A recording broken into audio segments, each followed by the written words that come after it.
Good morning and welcome to your Farm and Home Show. My name is Joanna Coles, and this morning we're visiting with Chris Shalk. He's the Barren County Extension Agent for Agriculture and Natural Resources. Good morning, Chris. Good morning. Well, Chris, today we're going to talk a little bit about small ruminants for sheep and goats and pasture improvement. It always seems like we're behind when it comes to pasture improvement, but we probably need to start thinking about some of those things right now.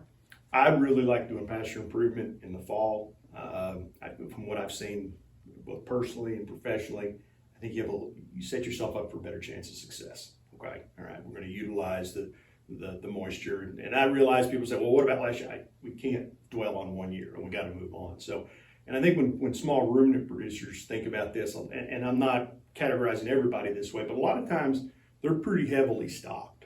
Okay, we've got some small acreages, and they're pretty heavily stocked. So, what can we do with a high stocking rate? What can we do to protect the soil and try to improve the forage as well? So I think that's something we need to probably consider. So what's one of the first things we need to do? We laugh because this is an ag age thing, right? Got to have soil tests, all right? Yeah, got to have that soil test. We got to know where you're at. People go, what should I put on a field? Well, the way I put it is, let's not do a shotgun approach. Okay, let's get a soil test and go with a rifle approach. Pinpoint that, get it squared away. All right, so let's get the soil test first. All right. And then I think you need to seriously think about, what are your objectives? All right, what are your objectives? Are we trying for pretty good production here? Is it more of a hobby deal, or these more almost a pet kind of deal? What is our objective? So we got that soil test, we got our objectives. Third thing is going to be that budget. How much resources do we want to allocate towards this? And I think those are serious. And those are probably three not fun things to do. It's fun to get on and research forage types, and it's fun to research nutrients. It's fun to research production type things, but those other things I think probably need to come before that. And they kind of work hand in hand, Chris, with your objectives and your budget and those type of things, because I think a lot of times we don't think about how valuable that grass is, and if we can keep them grazing longer and not having to buy hay and supplemental feed, how that can really help the budget and the bottom line, no matter what the objective is. Right. Livestock producers, when you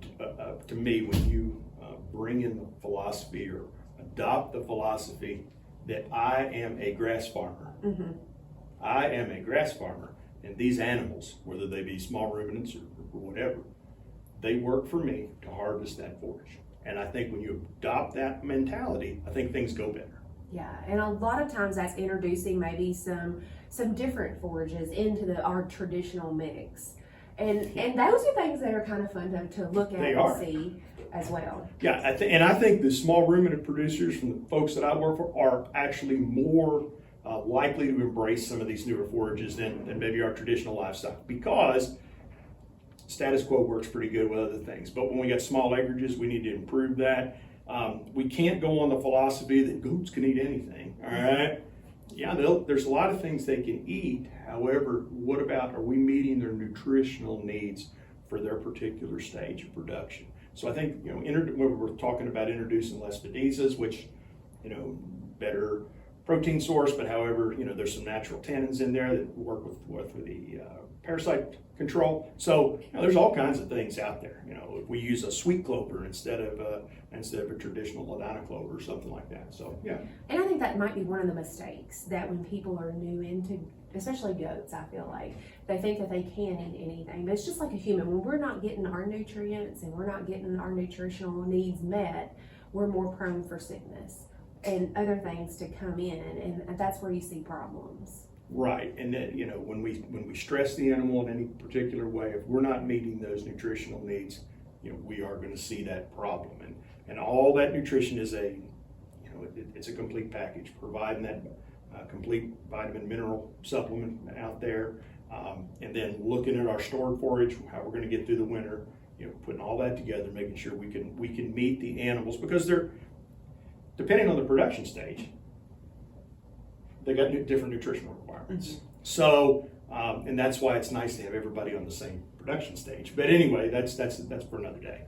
Well, Chris, there's a lot of resources available at the university, also through the Sheep and Goat Association, but we have grazing schools and all kinds of things that people can take advantage of to learn more if they want to. Right. Give us a call at your local office. We'll see if we can help you out. All right, Chris. Well, certainly appreciate the information. And if you have questions, make sure to contact your local extension office. Thanks for watching and have a great day.